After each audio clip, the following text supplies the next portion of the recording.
There's crazy studies done where over a 10-year period, once or twice a year, those 2 days are responsible for 50% of the gains. Mindset, psychology is super important if you want to make it through crypto. A lot of people think it's just super easy. You go in, you buy, and you're going to make money, right? It's never as easy. You don't have to optimize every single dollar. If you don't have cash on the sidelines, it creates a very stressful environment because you can't even take advantage of the opportunities when they're down. Mate, it's horrendous. Yeah. It is one of the hardest things. Welcome back to another episode of the Ben and Bergs podcast. I'm Ben, your favorite high school dropout and founder of Collective Shift. Alongside me is Bergs, your favorite MBA and CEO of Collective Shift. Join us as we bring you world-class crypto research and strategies to help you dominate this crypto bull market, as well as behind-the-scenes view of us scaling a fully remote subscription research business here in Australia. If you like the podcast, we'd love for you to leave a follow if you're on a podcasting app, or leave us a subscribe if you're on YouTube. We'd love to bring you these episodes each and every week completely free with no advertising, no affiliates, so you can grow your crypto portfolio. Now today... Hey! You got through the intro without stuttering. So Bergs was just taking the mickey out of me for stuffing up the intro every time, but we absolutely nailed that, mate. Dialed in. You called it, mate. 175th episode or whatever up to. You're going to get it. Took me 2.5 years that we're there. Today we're talking about the investor mindset because we've gone through some pretty heavy volatility over the last few weeks in the market, and mindset, psychology is super important if you want to make it through crypto. Like, a lot of people think, Bergs, it's just super easy. You go in, you buy, and you're going to make money, right? It's never as easy. Mate, it's horrendous. Yeah. It is one of the hardest things. And we're in that interesting period where we've had the Bitcoin halving and the fireworks haven't started. So people are getting bored. They're looking day to day. What do I do? There's a lot of FOMO going around. And this is just a reminder of this episode of how difficult it is to invest and the prices you have to pay and how long it takes to become a seasoned investor. Even people that sell their companies, have a lot of money, it takes at least 5 years for them to become a competent investor. Both of us, this will be our third cycle, 7+ years in crypto each. And through the recent volatility in the last 2 weeks, we haven't even felt it. Water off a duck's back because we've been through it so much. We've been through the hard times. We've made a lot of money, lost a lot of money, and now we understand the game. And I want to start off with the conversation we had at dinner last night over some beautiful Japanese food, mate. And you've got a little bit of money coming your way from the business, and you were asking, what do I do with it? And you're like, do I invest it here? Do I put it in here? Do I put it over there? And my response was, just put it in your bank. It doesn't matter. Put it in your bank, figure it out later. Do it in 6 months, 12 months, who cares? Because I know what you've got in your portfolio, how you're allocated. And you don't have to optimize. This is the first lesson. You don't have to optimize every single dollar. Not every dollar you have has to be invested in something. You don't always have to maximize that return. It becomes about having some capital at risk, but also having money so you can sleep well at night and a safety net as well. And you were kind of caught up in that mindset where you're like, where do I put it? Oh, I want to put it in here, but then I'll get this, but then I have to do that. And it was just, can you explain that state you were in? It's very, I'm very opportunistic, right? I'm like, I want to invest every dollar to get the maximum return, but then I'm, looking at portfolio allocation and percentages, and, I am fully allocated right now, right? Like, well, I'm not fully allocated, like I've got cash, but, every dollar I sort of have, I want to pump back in the market. And your point of view was like, well, just how about you just hold on your horses a little bit, maybe stick a little bit of cash in the bank, have that sort of buffer, and that you can do other things with. Because for me, I'm 99% allocated to crypto. Like, I don't have any assets elsewhere. It's all in crypto. And at the moment, I'm not looking to diversify. I just want to buy more crypto. But like, that's the downside, because for you that you're sitting on a bit more cash, like you're probably just a little bit less I guess, correlated to the market in that sense. Like, it doesn't really matter. I'm less affected. Yeah, less affected. I can weather more storms. Yeah. And I see where you are at your age. You're 25 now? Yeah. And your position, and I've been in that position as well. It was much later in life for me. But I felt exactly the same way, where I have to maximize everything. I have to put it in now to get that return, or I'll miss my opportunity. But if you map out your goals and the things that you want to achieve with the amount you have already, you're going to achieve that relatively quickly. It's already like, could probably achieve, a couple of my goals pretty quickly. Yeah. And you sort of do the math on like where things are going to be in the back end of this bull market. You're like, well, fuck, it's kind of like, exactly pretty wild. Exactly right. And we have these kind of like FOMO. We don't want to miss out. Have I done enough? Have I not done enough? Is my allocation okay?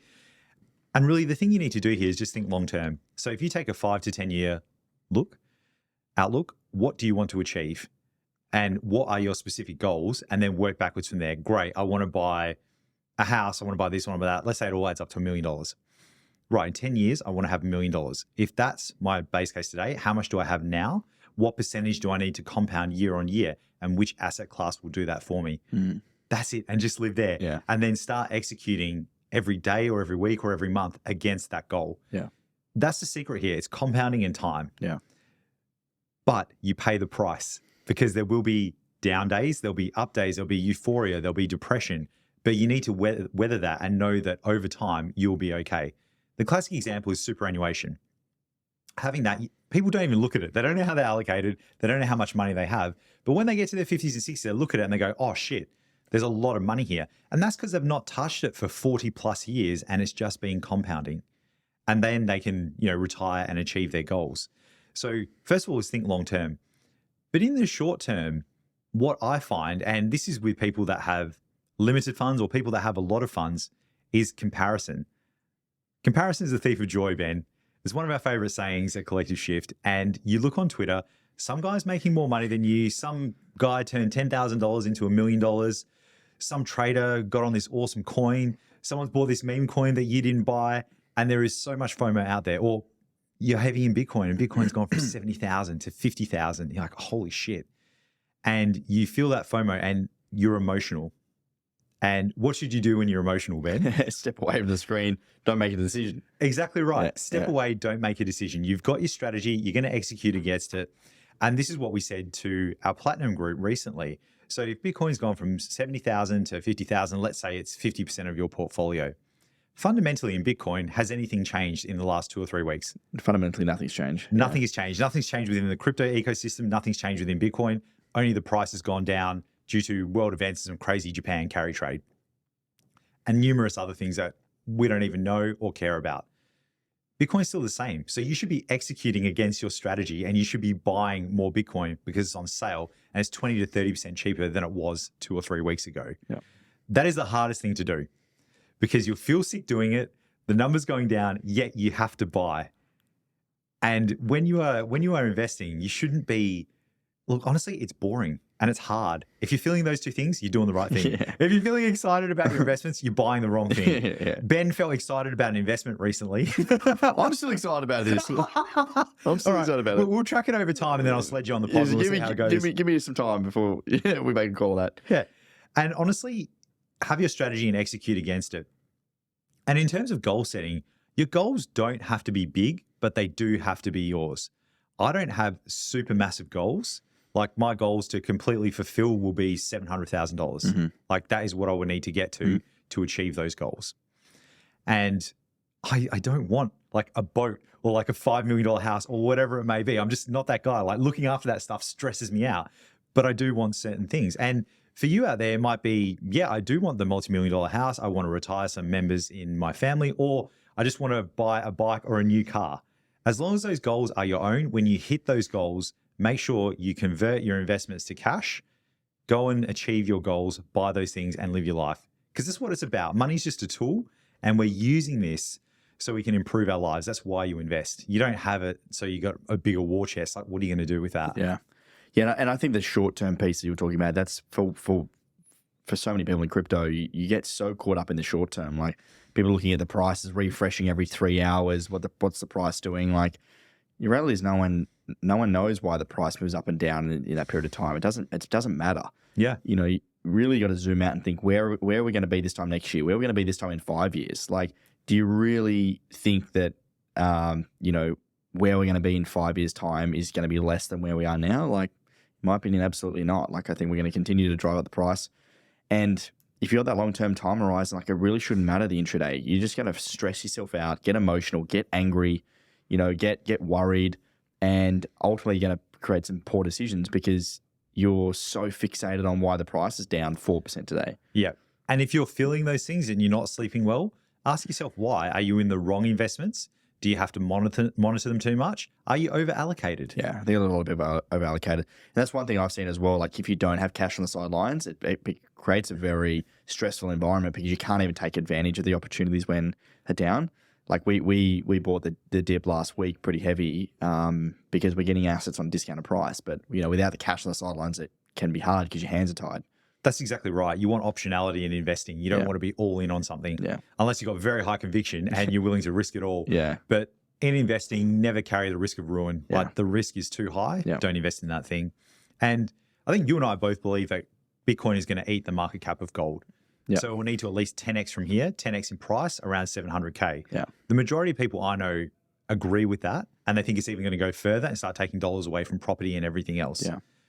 If we just look at that I think it'll do it within the next 5 years, personally, 10 max. That's a 10x that in 10 years, usually you double your money in the market in 10 years. That's a huge achievement. So just step back and look at that. You don't need to go crazy into meme coins and alts and all this sort of nonsense. And you need to be able to weather the storm in investing. It's not timing the market, it's time in the market. There was these crazy studies done where over a 10-year period, I think once or twice a year, those 2 days are responsible for 50% of the gains. Are you going to pick those days? No. While that couple of days each year are responsible for the majority of losses. Yeah. But if you're averaging in over time, you're getting the top, you're getting the bottom, you're getting the average, you'll be able to take advantage of those days. So spending longer in the market, don't have to get rich quick, get rich slowly, sleep well at night. That is absolutely the key. And the final thing is selling into strength is what a lot of investors call it, where when retail comes on board, when things are pumping, when everyone's talking about it, everything's going up 5-10% a day, that's when you start thinking, okay, I've gone through this bull market, this bear market, these really bad depression. I've had to buy heaps of assets. They keep going down. And you do that because you know the good times are going to come. And when the good times are there, for you to actually succeed, you need to take profits and you need to sell. This is something that you help a lot of our members with, and it's their number one problem. Yeah, so many people come to us go, I missed the last cycle. I can't fuck this cycle up again. I need your help. And that's really where the sell strategy is so important, being able to take chips off the table as we go up. And, really the retail investors that are not here right now, when they do arrive, they're going to be the last liquidity into the market. You want to be well and truly scaling out by the time they arrive. Otherwise, you're going to miss at the top again. Because once the retail come, there's no one after the retail. Yeah. And selling into that, like you said, selling into strength is super important. And also having a sell strategy and a portfolio construction that's not so chaotic that you can't even figure out where your assets are and what you're doing. Because the more complex it is, the harder it is to sell. I got caught out. I needed to sell one of my tokens. The exchange I had it on didn't have it listed anymore. Yeah. And I couldn't do it on a DEX because the liquidity was very poor. And I had to sign up for another exchange, move it over there. By the time I did that, it had gone back down. Yeah. I missed it. And it was all too hard. And it was even one of our platinum clients recently signed up, went into his office, sat down in the boardroom, and it was just stuff everywhere. We got the collective shift dashboard up. We figured out where all his assets was. We plugged it in, and now we can actually see what's going on. And you can actually start to create a plan from that. But before that, if you're trying to do all that in the middle of a bull market, like you're going to miss out. And I've actually just thought of two more things. A lot of people I talk to, I've noticed this trend just in life over the last 5 years. Everyone speaks in all or nothing terms. Everyone's so fucking extreme. Yeah. Where it's just like, oh, you're a Trump supporter, therefore you're crazy and you, I don't know, do all this weird stuff. Like there's this weird association where if you like one thing or do one thing, you're immediately everything else. Or when it comes to investing, people are all or nothing. Yeah. They have to get out all of their money. When Bitcoin hits $100,000, I'm selling all of it. You probably don't want to do that because it'll probably go higher than that. And you want to sell portions of it. You don't want to be all or nothing. Yeah. It's a very crazy mindset. It's very risky as well. It's very crypto to be all or nothing. And I always tell this story about a while ago, a guy that we met at a meetup where he wanted to get $2 million for a house. He put in about 10 or 15K, got up to 1.8 million from 10 or 15K, and then all the way back down to about 50K. Yeah. He didn't sell any of it because he didn't hit 2 million. Imagine if he just scaled out 1 million of that, how good that would have been. 100%. And he's halfway to his house and his mortgage would be a lot smaller than it would have been previously. The thing I work with our platinum clients on is having 3 different goals. I like to set up a bearish goal, a base goal, and a bullish goal. And the bearish goal is more like, not like worst case scenario, but it's like, what is the minimum that I want to achieve in this cycle? So that for this guy might have been 500K, base goal 1 million, bullish 1.8 or 2 million. And that way you can sort of achieve these goals as you go up. You think about like a leveling up in a game, like the checkpoints. Yeah. And if the game fails or you lose, you go back to that checkpoint. Yeah. But if you're not creating checkpoints along the way, ultimately, if you fail and miss the top, you're going right back to the start again. Exactly right. That's it. You need these little signposts to tell you what to do in different scenarios, because you don't know how the markets are going to play out, Yeah. but you need to know what action you're going to take when that does happen. Yeah. And I've talked a lot about mindset now, but I haven't really gotten into the how, like how do you become a good investor? So I'll talk about my journey. I started investing in shares when I was 20, 21. Maybe put like 5 or 10,000 into different shares. One of the ones I bought was JB Hi-Fi, because my mates would go there. I used to love reading like Money magazine. They have all the like little tips, and I was working on IT help desk and I was very bored. So I would just invest all day. And this was, probably 2005, something like that. And the guys on the help desk were all investors as well. You couldn't do any wrong back then. You buy anything, it would just go up, right? It was all crazy, and the GFC happened. But my mates and I would go to JB Hi-Fi, and we couldn't, every Saturday, and then we get on the beers. We just couldn't help but buy DVDs and everything there. It was just pumping. The business model was great. Put my money into that. That money went up quite a bit. Invested in other shares as well. Took some of that money out. Ended up buying a primary place of residence, using that as a deposit. So bought some land, then built a house. All the while investing in stocks and junior miners and everything. Going on forums, making money, losing heaps of money, learning all the stupid lessons about tax, capital gains, when to get out, bullshitters on the internet. You learn a lot of this just by doing and losing a lot of money. Yeah. From there, in early 2017, probably late 2016, discovered crypto. Only started buying it early 2017, and then getting caught up in all the scams, ICOs, losing money. It was just crazy times back then. And learning about markets, thinking I was a trader, losing money trading. Like you can make money quickly, but you lose a lot of money, and quickly discovered I'm not a trader. Yeah. Yeah. The amount of effort you have to put in to become a trader, and look at those screens, turn your emotions off, understand markets and psychology and everything else. It is just ridiculous. Yeah. Like, unless you want that to be a profession, do not do it. Yeah. And then, started investing quite heavily in crypto, more than I had anywhere else. And then bought stupid amount of stupid investments, NFTs, meme coins, those kind of things. Meanwhile, my BTC and ETH stack are going down. All this, could have been in ETH. If we would have just held the ETH, I'd be retired. And now building that stack up, buying a lot of dollar cost averaging through the bear market. And really the way I got there was similar story to you, like reading Rich Dad Poor Dad. That was like the entry. Yeah. Another book was, I think it's called Money by Paul Clitheroe, an Australian investor. Brilliant book to start out with.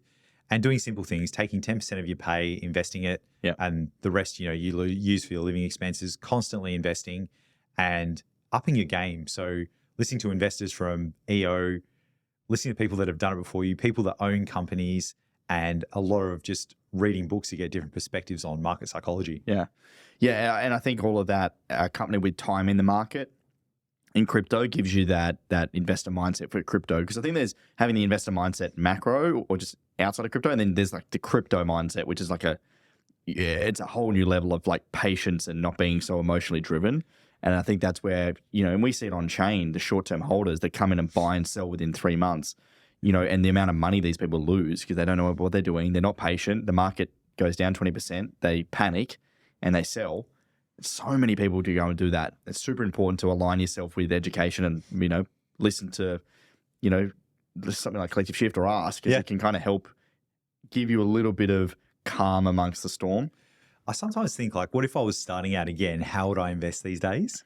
And I come back to, and again, not financial advice at all, but come back to a very simple thing of I would probably allocate 20% to an ETF, another 50% to Bitcoin, the rest maybe to Ethereum, very simply.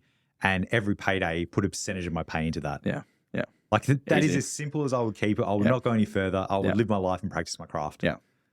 Keep it simple, man. Yeah, but you only understand that after you've been in the market for a while and you've lost a You're lot gonna of lose money. You're gonna lose a bit of money first. Yep, Yeah. that's it. And it feels like you're not earning it if Yeah. it's that simple. Like Yeah. you have to put the effort in, you have to do the analysis, you have to. Yeah. But that's just not true. Yeah, I agree. And having that sort of accountability and someone near you or with you can talk to this about, because I think that's the other thing that crypto is super lonely. No one understands it. Everyone thinks you're weird. Like, Even my mates still, well, they always thought I was weird, but even with crypto, I can't have crypto conversations with them. They still think it's a scam. Yeah. Only one guy has actually invested and done quite well. Yeah. It's a lonely road investing. 100%. And even just normal investing, a lot of people just don't do it. I know a lot of my MBA mates that earn a lot of money that don't invest. Yeah. They've got their house and they renovate it, that's it. Yeah. But they don't even invest in shares, which is just crazy to me. Well, there you have it, folks. That's the investor mindset. And we're going to be going a little bit deeper on this actually live on our first Ben and Bergs live podcast at the Australian Crypto Convention in Sydney in November. So we have a bit of a discount for our listeners. So if you are coming or planning on coming, you can use the discount code Collective Shift, all one word, and get a 10% discount. I think the tickets are like $80, I think. And yeah, we will be there. I'll be doing a presentation myself personally, and then we'll be doing a separate live Ben and Bergs. So there's been a bit of hype on Twitter already, Bergs. There's a few Ben and Bergs listeners getting around it. I've heard you've organised a very expensive present as a giveaway, mate. Hold on a minute. Let's throw me under the bus here. I remember a few $1,000s worth of accountability that you haven't paid back to the Ben and Bergs listeners, mate. Here we go. I just paid it back in value, mate, through the podcast. Where is it? Can't see it, mate. You paid it back in distress to me, mate. But yeah, we'll be there live, and we'd love to see all of you there. So yeah, grab a ticket. We'd love to see you there. I'm not sure the time that we'll be on, but we'll make it clear once the schedule's out. But yeah, it's gonna be fun. I don't know what we're gonna talk about yet, but That's going to be awesome. Just rock up. You have a good time. yeah, it'll be good. Just roast Ben. Bring your best heckles. Righto, guys, thanks so much for listening. If you like this episode, we'd love for you to share it around. Share it with a friend or family or someone that has, maybe some crypto and, needs some assistance on the investor mindset stuff. We'd love for you to share it with them. It's how we grow the podcast, and we'll see you on the next episode. Thanks, champions.